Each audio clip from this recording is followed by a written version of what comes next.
North Korea calls Donald Trump barking dog as South agrees aid package for a beleaguered neighbor. South Korea has approved the plan to send $8 million worth of aid to North Korea, as China warned the crisis on the Korean peninsula was getting more serious by the day and the war of words between Pyongyang and Washington continued.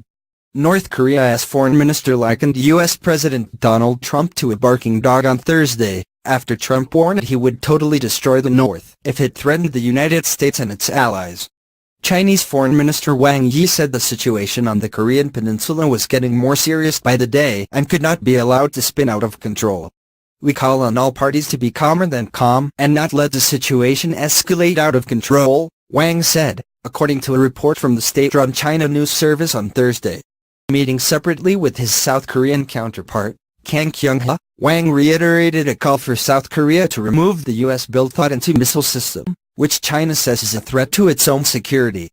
China hopes South Korea will make efforts to reduce tension. A report on China's official Xinhua news agency quoted Wang as saying, "The decision to send aid to North Korea was not popular in South Korea, hitting President Moon Jae-in's approval rating.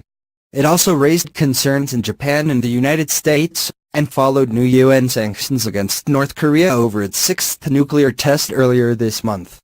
The South's Unification Ministry said its aid policy remained unaffected by geopolitical tensions with the North. The exact timing of when the aid would be sent, as well as its size, would be confirmed later, the ministry said in a statement. The South said it aimed to send $4.5 million worth of nutritional products for children and pregnant women through the World Food Program and $3.5 million worth of vaccines and medicinal treatments through UNICEF.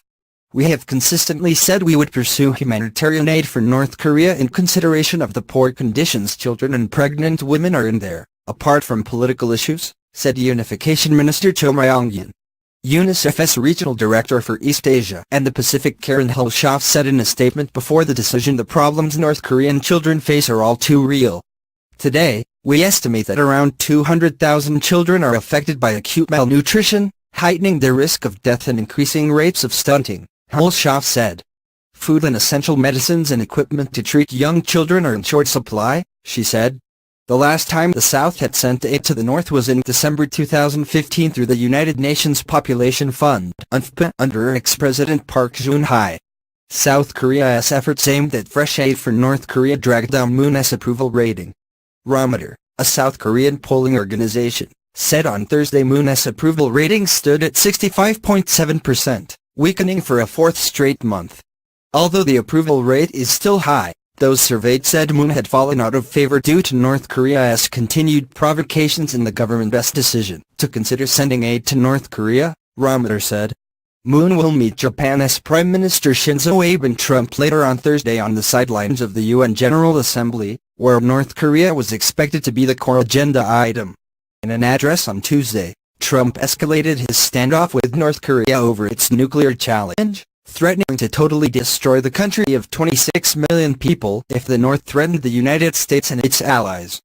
Trump also mocked its leader, Kim Jong-un, calling him a rocket man.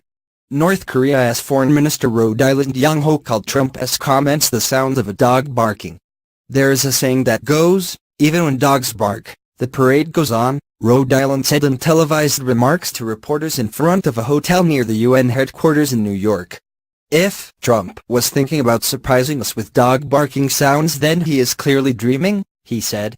Asked by reporters what he thought of Trump calling North Korean leader Kim Jong-un Rocket Man, Rhode Island quipped, "I feel sorry for his aides." North Korea conducted its sixth largest nuclear test on the 3rd of September and has launched numerous missiles this year, including 2 intercontinental ballistic missiles and 2 other rockets that flew over Japan. Such provocations have sparked